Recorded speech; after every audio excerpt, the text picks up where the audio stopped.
Hey everybody, what's up and welcome back for another episode of Let's Talk About It. My name is Amy and today I'm joined by Rob Goehring. He's got over 25 years of experience in founding and growing tech companies. He's currently the CEO and founder of a company called Wisr, which is an AI risk intelligence platform. And he runs the AI Industry Association for the province of BC, where he's overseeing over 600 AI companies. So in this episode, we talk a little bit about agentic AI and what that means, how that's changing the threat hunting landscape, and whether or not AI agents can truly predict threats before they actually happen. So without further ado, let's get into the episode.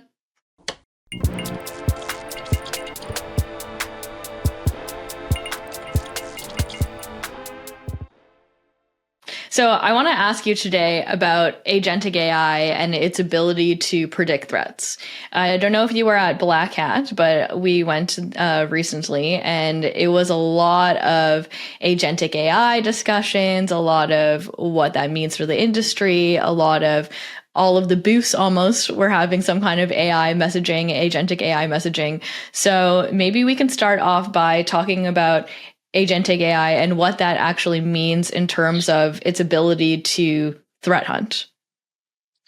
Absolutely. So I think, agentic AI is a pretty phenomenal, emergent technology. It's been around for sort of a couple of years now, but as you've mentioned, really taking hold and it's everywhere now. The real benefit of agents is the ability to program, sort of these autonomous little bots, and each bot has a goal. They know how to do what they have to do. They can make decisions. They can make copies of themselves. They can work with other agents, and really, they're all driven to a goal. And along that trajectory to making that decision or that goal, they can actually do research. They can do analysis. They can run other AI algorithms. So it's quite a powerful tool. You often hear about agents being orchestrated or working together, again, in these either swarms or in large capacity. And I think that's a really, sort of appropriate metaphor for what happens in threat detection and cybersecurity.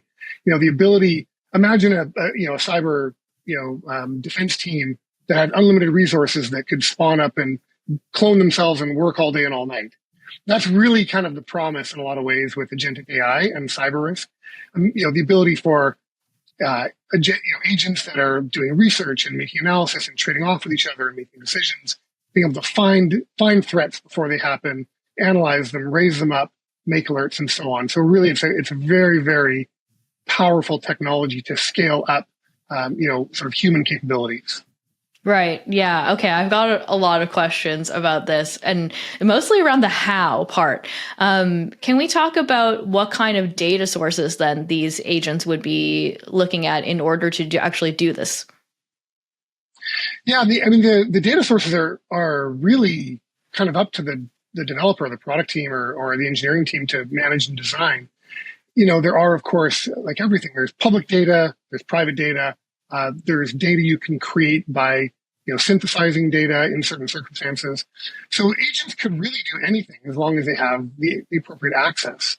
The challenge, again, in cybersecurity is often getting access to that data. So that is the key. When you look at publicly available information, agents are great. They can scan news and websites. They can go after particular sources of information. They can look at huge amounts of data, every minute, every hour, every day. So really, the good news is the limit is limitless. Really, it's really how you program it. That's the challenge, though, as well. Is you have to really do a great job of defining what your agent is doing and knowing what data source it's going after, so that like everything in AI, whether your model is going to have bias, whether it's hallucinating, whether it's got the correct inputs and the correct outputs. So again, agents are amazing, but they also have the need to have some controls around them. Yeah, that's interesting. I think that I was starting to slip into this mindset where any kind of AI agent for, a kind of task, right? Like a intelligence agent, for example, they're all built similarly. They're all kind of the same thing, especially from me in like the marketing speak kind of sense, like unpacking what they actually mean. I'm like, surely it's the same all under the hood, right? But you're saying no, it really does depend a lot on how they're actually building these things.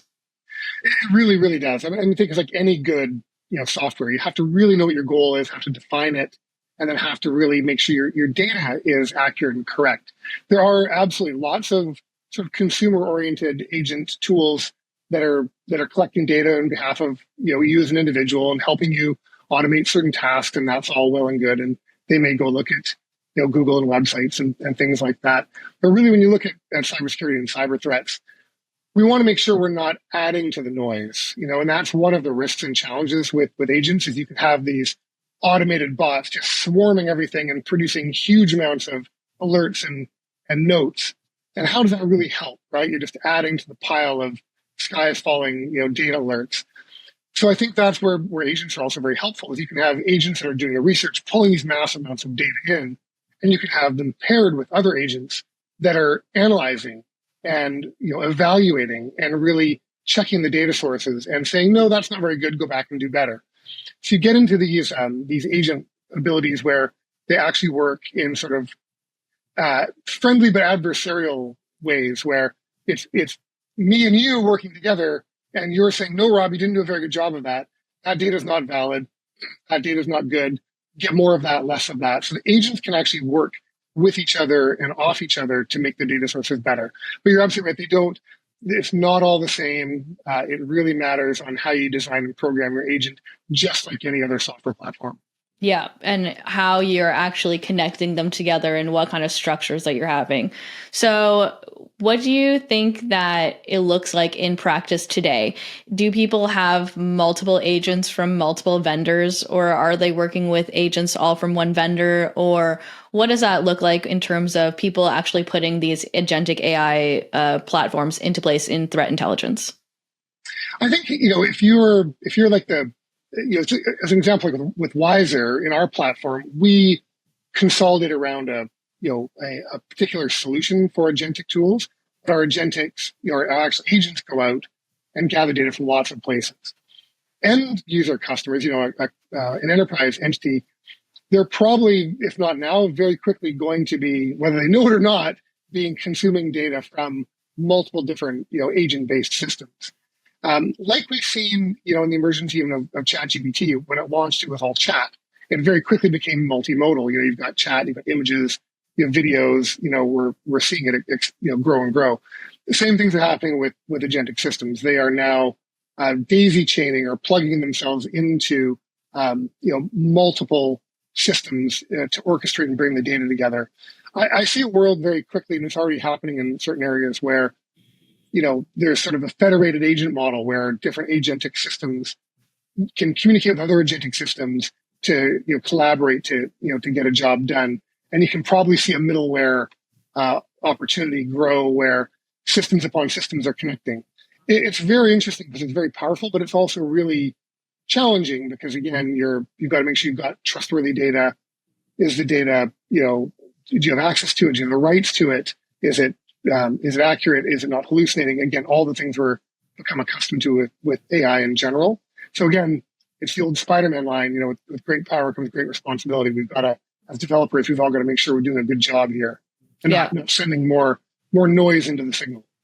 And making sure that there's not too much availability of data, like kind of the other side of the coin of like, if you've got too much going on and it's too available to too many users, then you're not operating on best practices either. So yeah, and we've seen this a bit like in areas where we play in sort of supply chain or vendor third party risk management. That can happen a lot. You've got a company the size of a Disney, they've got 27,000 vendors. They end up with a lot of noise in their third party risk system just by the virtue of the fact that the surface area is really large. Agentic technology looking at that could make that much, much worse. It could blow up the data set, exponentially. But again, you've got the other opportunity where agents can help to filter the data and really make sense of it. So it's kind of 3 steps forward, 1 back. I think we're making really good progress, but it's not without its challenges for sure.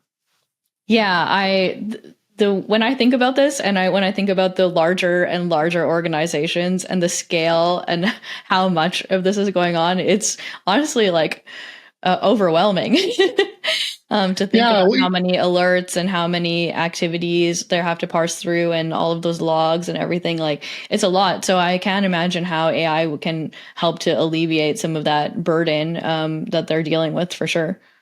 yeah. I mean, that's kind of one of the big fundamental promises and the hopes is in all of our lives. We're inundated with so much data in the cyber threat world. It's getting worse, not better. Despite the amazing tools out there, it's just getting worse because the bad guys are using these tools as much or more than anybody else, and so they're Yeah. producing more and more noise and data and risk signals. So the goal and the promise is for the systems to be able to filter up and really surface the things that really matter, that are actionable, and not again sending highly trained, high qualified cyber risk analysts down a rabbit hole when they don't need to. That's again a lot of the bad guys are trying to do that, right? They're trying to create so much noise that they send people off on these wild goose chases. So again, the promise for a lot of the AI tools, they can help with that, not make it worse. I think we're not quite there yet. Yeah, Fingers I crossed. was Yeah. I was gonna say, like, what does it look like today in actual practice? Because I think, we as software vendors will say these things all the time. Like, our job is just to tell you how fast the horse could possibly go. But it depends on what kind of conditions you're gonna put this horse in. So what is it like in actual practice today? Yeah, I think we're still pretty early. Like we're definitely seeing some phenomenal systems that are getting really good signal out of all the huge amounts of data. The challenge, does remain today is how much can you rely on that? I think, like again, we've seen just in the world and in research. Again, I'll reference ChatGPT, and Anthropic and Claude, everyone else. When you ask it something that gives you an answer, it's very seductive because it feels very confident. And Mhm. and people are already in this short period of time have just given up and they're trusting that these answers are correct, like the average person. Same problems occurring in cyber risk is you may get a signal or you may get an alert that isn't quite real because it's based off of a bunch of biased data or the inputs aren't right. So I think we're still in this mode where the ability to completely trust the data that comes out of the system is very, very difficult. I'd still recommend, a lot of layers of checking, but we've also seen it accelerate, especially in the last kind of 3-6 months, the ability for these guardrail systems to really filter out the noise, really double check what they're able to do, be able to have, again, checking agents, for validity. I think that's going to be a game changer in the space. Yeah, and I find it fascinating to think about the layering aspect of that too, of like an agent from one vendor, an agent from another vendor, how they're going to connect with each other and make sure that we don't have any gaps or vulnerabilities within those API connections as well. Like through that whole system is a lot. Yeah, and I think I mean, we'll get there. It's going to take time for sure, but I think a lot of the standards models that have emerged and are emerging are going to help with that. But you're absolutely right.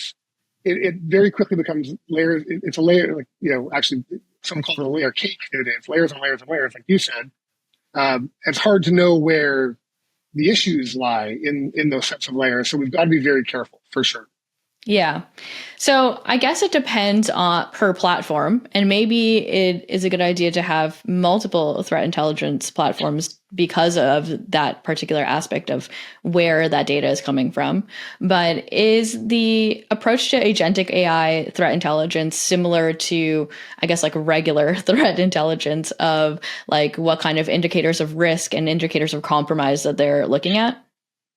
I really believe so, and I think you're absolutely right. Again, we're seeing a world emerging just even with AI in general, where we're probably going to have a lot more point solutions, that may consolidate up into a single solution that they may all integrate together, because we're really seeing the value of sort of niched down, narrow expertise in these models. If you think again about large language models being very horizontal and providing a lot of general intelligence, and now we're seeing the stack on top of those be narrowly defined models that have really, really great capabilities in a particular domain. I feel like that's what's going to continue happening in agentic sort of threat and risk intelligence is there's going to be areas of specialization. so that that when you get a result from that model, it's a really high quality model. You may have, like in our case, we've got, I don't even know how many dozens of models we have now. You can look at them independently. We can pull them together. You can look at them in blocks. You can combine them. The combination gives you different results. And that's very interesting. But you also want to make sure that your models aren't drifting so far that you're, again, getting incorrect data. When you think about different domains as well, having a geopolitical risk intelligence platform that's looking at, issues that are, that might lead to cybersecurity risks based on things happening around the world, that set of input data is very, very different than a traditional, SOAR data system or something that has, very technical data. So there's also good reason for them to be separate and then come together when you have to. Right. Okay, so let's say I have unlimited budget, which I don't know any security team that has limited budget. Let's say I have a lot of budget for these kinds of platforms. Would it be smart to have multiple different AI threat intel agents because of this like breadth of availability, different telemetry from different platforms, different decisions on how they identify risks? What happens if I have like 6 different AI agents doing this kind of work? Yeah, I mean, I think there are companies that are doing that. Like we know of several that are doing that, and they tend to be sort of on the adoption curve, the innovator, early adopter folks, where they're really trying things out. It's even like when I, with my sort of AI not-for-profit hat on, I talk to a lot of companies around adopting AI. I'm like, use them all, right? Try ChatGPT, try Claude, put those results into Notebook LM, see how it summarize. It's kind of like trying different things and see what you get. So I think we're definitely seeing that. That's not the most efficient way to do things, of course. So again, like any technology adoption curve, we'll see that happen, and then we'll see consolidation. We'll see, more standards emerge. Things will come together. But definitely, if you're innovative and you've got the people to do it, it's not a bad thing to see what the outputs are. Again, in third-party risk management, we definitely know of a lot of enterprise companies that use multiple TPRM systems, and look at the results. They load their exact same vendor list into 2 or 3, and they look at the deltas or the differences in the results. When you're dealing with risk, it's better to batten down the hatches, I think, than to just trust one. But I think relatively quickly in the next 12, 18 months, you'll start to see some consolidation occur on the ability for systems to work together in a trusted way. Yeah. Would you not be concerned about a lot of alerts and a lot of false positives in this scenario then?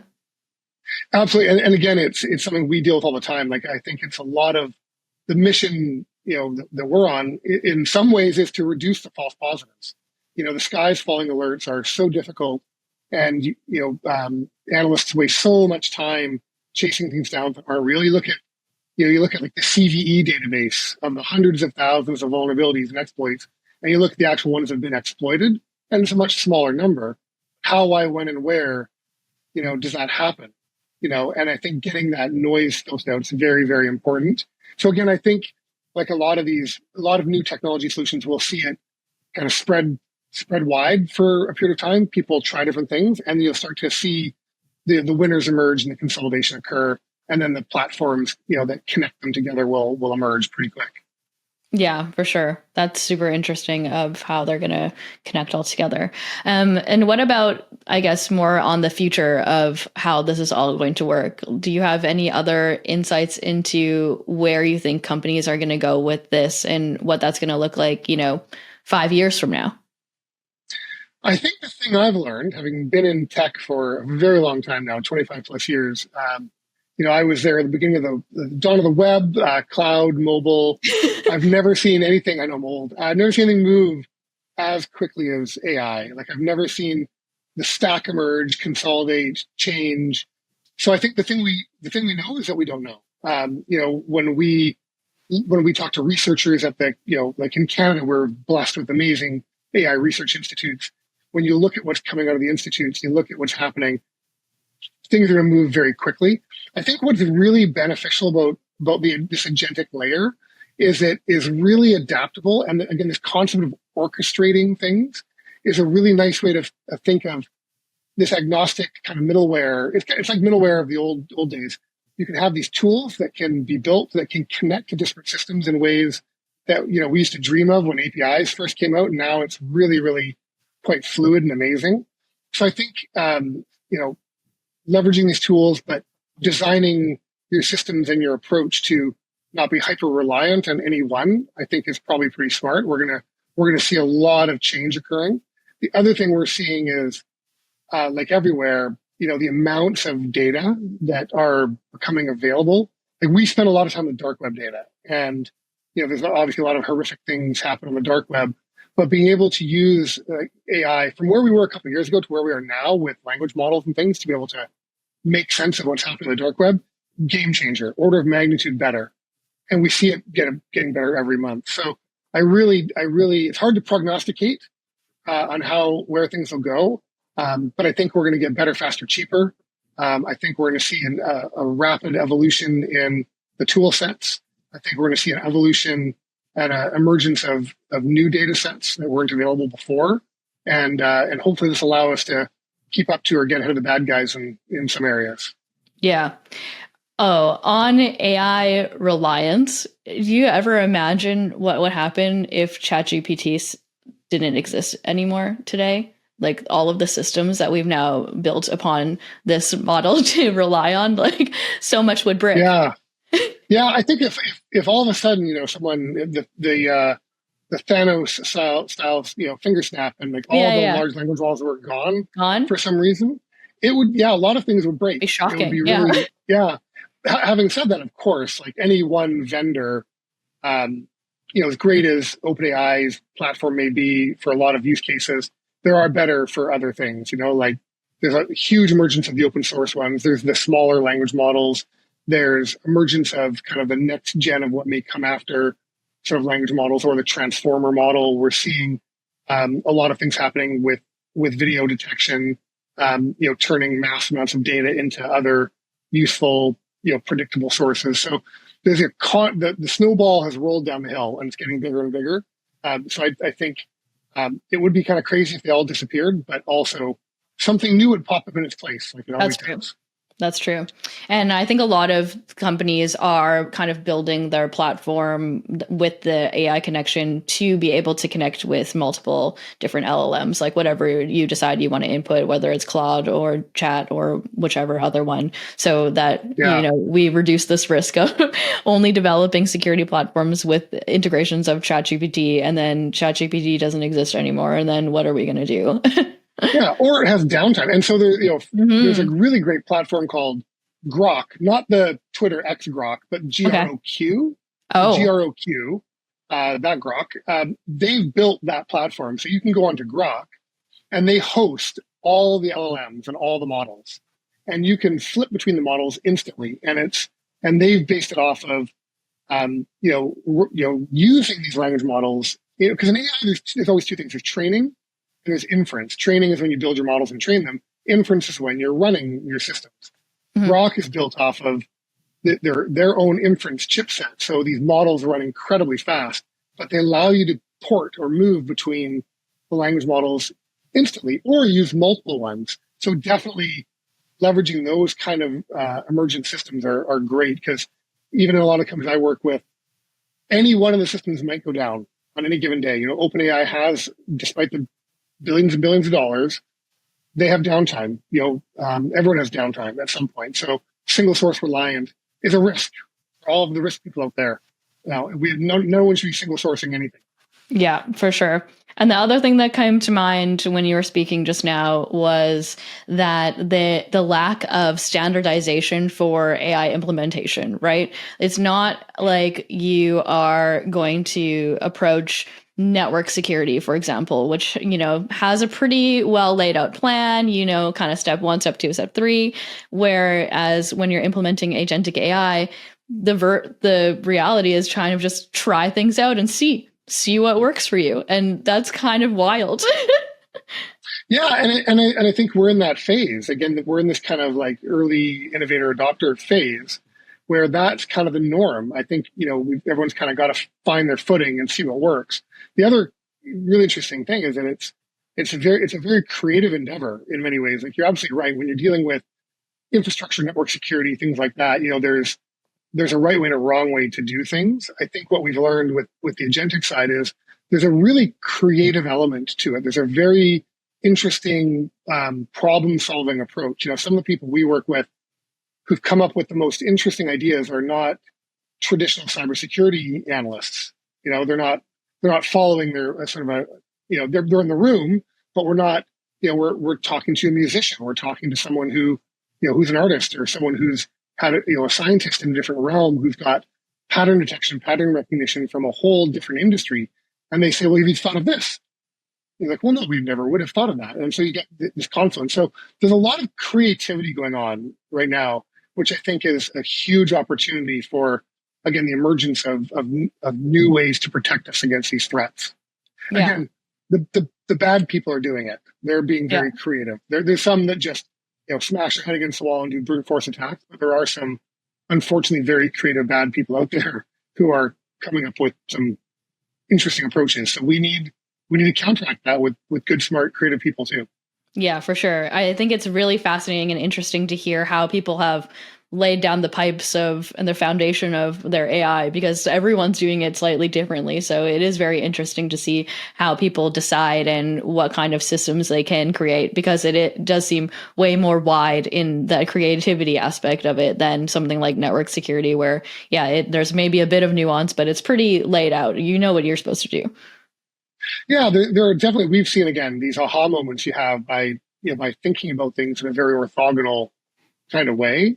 Again, there are best practices in software development, like we all know, but certainly the ability to combine different systems in ways that you could never combine them before in almost like a point and click way, or have the agents do it, is pretty compelling and pretty interesting.